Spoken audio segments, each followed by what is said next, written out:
Hello à toi, bienvenue dans ce 3e épisode de l'Odyssée sabbatique. Aujourd'hui, j'ai envie de te décortiquer un mythe. Un mythe très coriace. Un mythe qu'on connaît tous, qu'on répète tous, ou du moins nous qui sommes dans le salariat. Ce mythe, c'est le fameux « ça ira mieux après mes vacances ». Je te vois sourire. Ben oui, toi aussi, tu l'as déjà dit. D'ailleurs, peut-être que tu le dis encore. Moi-même, c'était ma devise à l'époque. Et quand je te dis à l'époque, ça remonte à il y a 2 ans max. Le hic dans tout ça, c'est que ça ira mieux après les vacances. À mon sens, c'est rarement vrai, ou du moins c'est déguisé. Pas parce que tu ne mérites pas du repos, bien au contraire, et heureusement, tu me diras. Mon point, c'est plus de t'aiguiller sur le fait que les vacances ne peuvent pas réparer un système profondément déséquilibré. Je répète, les vacances ne peuvent pas réparer un système profondément déséquilibré. Installe-toi confortablement avec ta boisson chaude, ton plaid, voire même ton silence préféré. Respire, on démarre. Commençons par le mensonge doux du compte à rebours. Alors tu connais ce moment où tu es au bout du rouleau, en PLS, au bout de ta vie, tu n'en peux plus.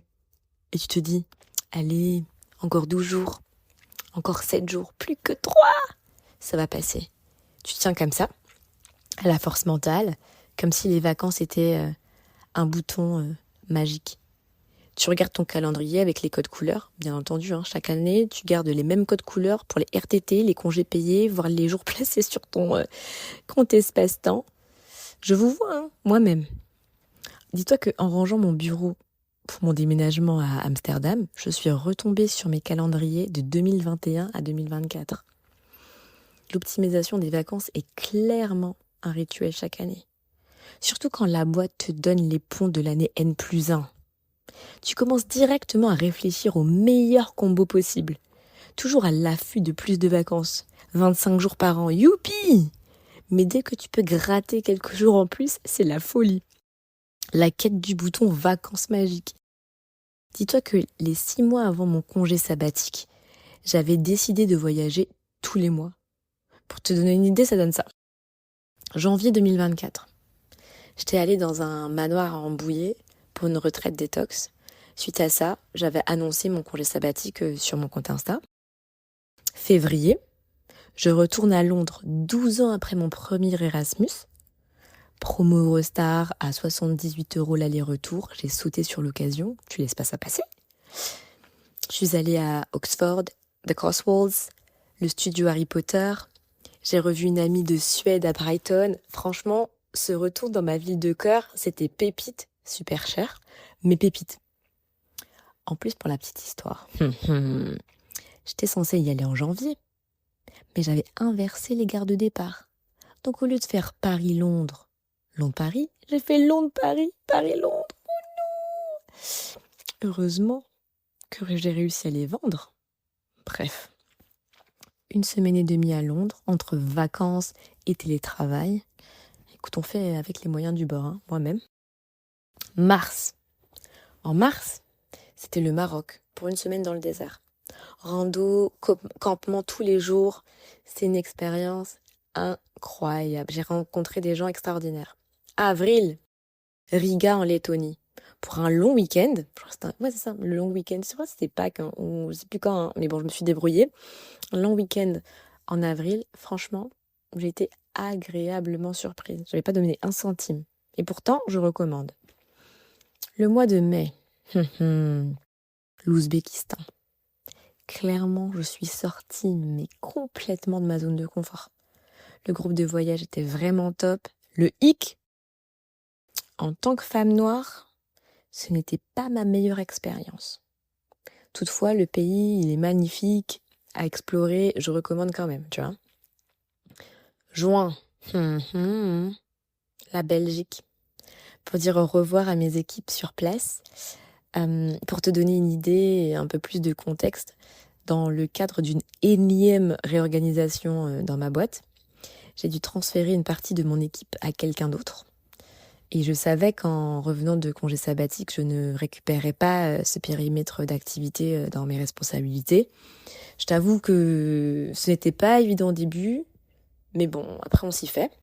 Et après toutes ces aventures en 6 mois, tu me diras, ça va Sabinou, hein, tu vis, hein. Mhm. Mais en vrai, pourquoi je fais ça? Pourquoi je suis partie tous les mois? De base, la nouvelle règle depuis ma chute mentale de 2017, c'était un gros voyage tous les 2, voire 3 mois, pas tous les mois. Là, c'est clairement le step au-dessus. Alors que je savais pertinemment que mon congé sabbatique était à portée de main. 6 mois. En toute honnêteté, cette stratégie, si on peut l'appeler ça comme ça, c'était pour relâcher la pression, hein, pour respirer dans cette transition au travail et me préparer mentalement avant de prendre le large pendant 9 mois. Hein. Bon, on me dit aussi dans l'oreillette qu'il faut avouer que c'était aussi pour avoir du contenu pour le compte Insta. Mais bon, ça c'est que du détail, d'accord? On va pas le dire trop fort. Chut. Net. J'ai appuyé sur le bouton vacances comme si c'était le bouton de la délivrance. Sauf que quand tu te mets en mode survie, en mode écho, et que tu as ce compte à rebours dans ta tête, c'est déjà un signal. Un vrai clignotant rouge. Ding, ding, ding. Un signal que quelque chose cloche dans ton système interne, pas juste dans ton agenda multicolore. Et tu sais quoi? À mon sens, et encore une fois, à mon sens, en fonction de mon expérience, on confond souvent pause et échappatoire. Dans le doute, j'ai encore demandé à mon ami Larousse. Il m'a dit « La pause est un nom féminin qui signifie la suspension momentanée d'une activité, court arrêt de travail pour permettre le repos, alors que l'échappatoire, nom féminin également, est un moyen adroit et détourné de se tirer d'embarras, faufuyant porte de sortie. En mode on esquive les problèmes. J'ai utilisé longtemps les vacances comme échappatoire. Hein. C'était la stratégie, ma solulu faute d'espace intérieur. Et pour faire de l'espace intérieur, qu'est-ce qu'on fait? On tombe dans le piège du « je vais revenir recharger ». Cette phrase, je l'ai dite maintes fois. C'était même une chanson, limite. Sauf qu'on se sait. On ne recharge pas un téléphone avec un chargeur cassé. J'ai essayé. Échec!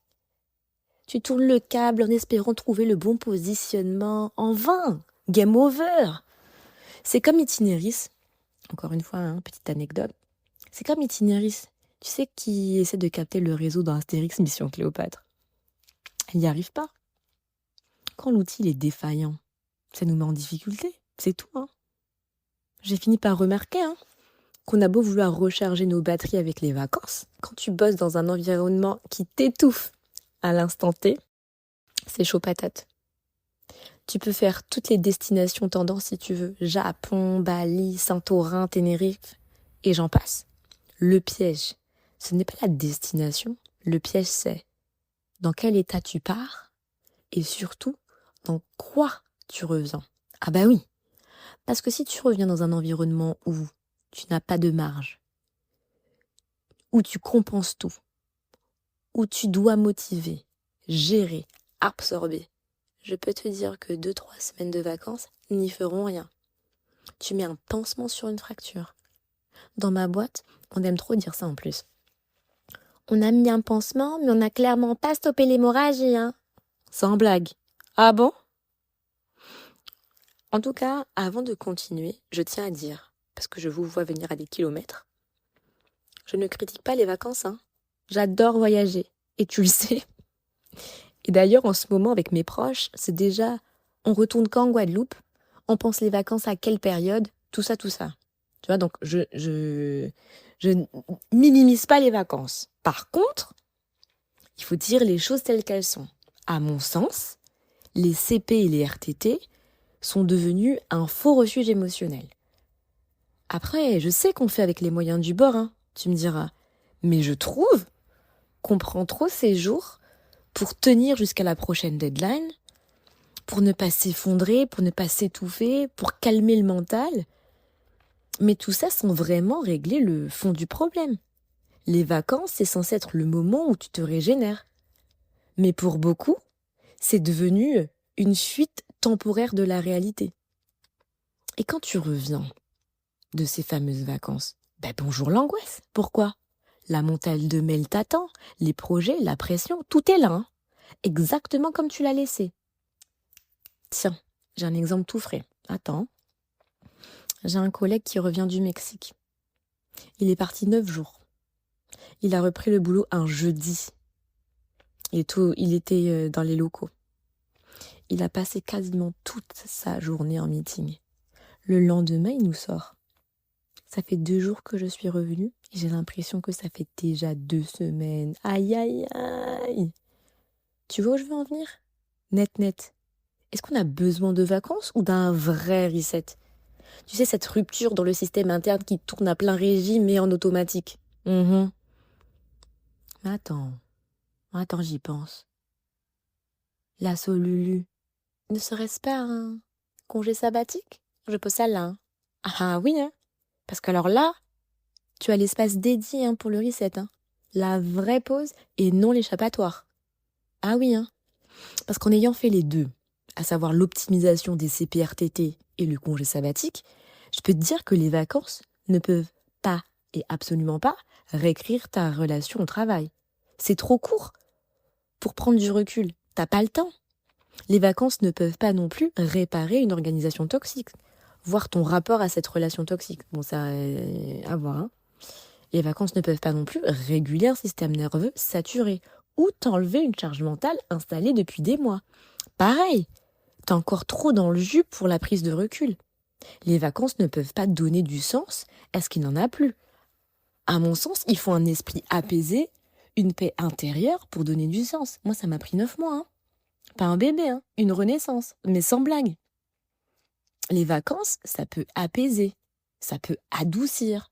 C'est un beau pansement. Mais ça guérit pas. Hein. Pourquoi?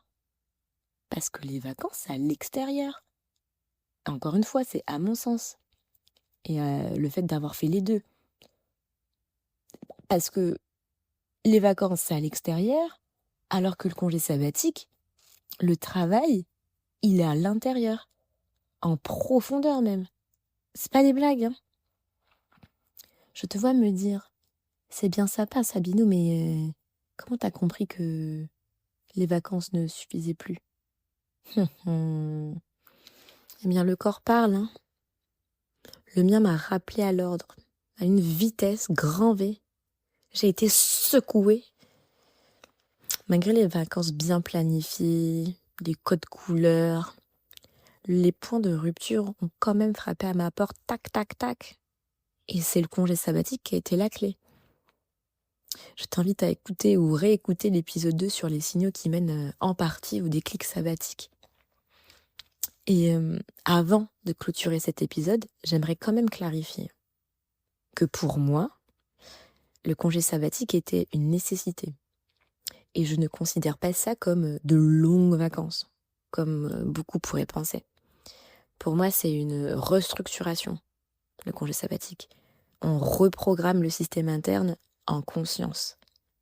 Tu vois, c'est beaucoup plus profond que juste partir de 3 semaines en tant qu'échappatoire et respirer quoi. Alors si tu te reconnais dans le « ça ira mieux après mes vacances », pose-toi ces questions. 1. Est-ce que je veux fuir ou me reposer? 2. De quoi mes vacances me protègent-elles? 3. Qu'est-ce que je repousse à plus tard en espérant revenir recharger? 4. Qu'est-ce qui ne changera pas, même après 10 jours au soleil? Ces questions, elles piquent un peu, mais elles sont essentielles. Elles ouvrent des portes. Elles te pousseront peut-être à un courage intérieur pour passer le cap et hisser les voiles vers ton congé sabbatique. Va savoir. En tout cas, si je t'en parle aujourd'hui, ce n'est pas pour casser l'ambiance ou te voler tes vacances dans les Caraïbes. Loin de là. C'est pour te dire, si les vacances ne suffisent plus, ce n'est pas toi le problème. C'est le système dans lequel tu t'épuises qui en est un.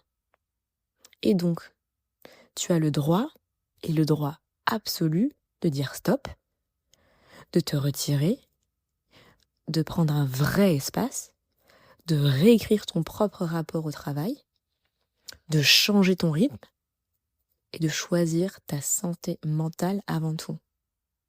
Tu sais, le vrai bouton reset qui clignote en face de toi. Yes, ding ding ding ding. Voilà. Merci d'avoir été là. Merci de t'écouter. Merci de marcher avec moi dans cette odyssée sabbatique intérieure. Si cet épisode t'a parlé, partage-le à quelqu'un qui vit avec un compte à rebours dans la tête. Et laisse une petite note au podcast. Ça m'aiderait beaucoup. Avec paix ou douceur. Ciao!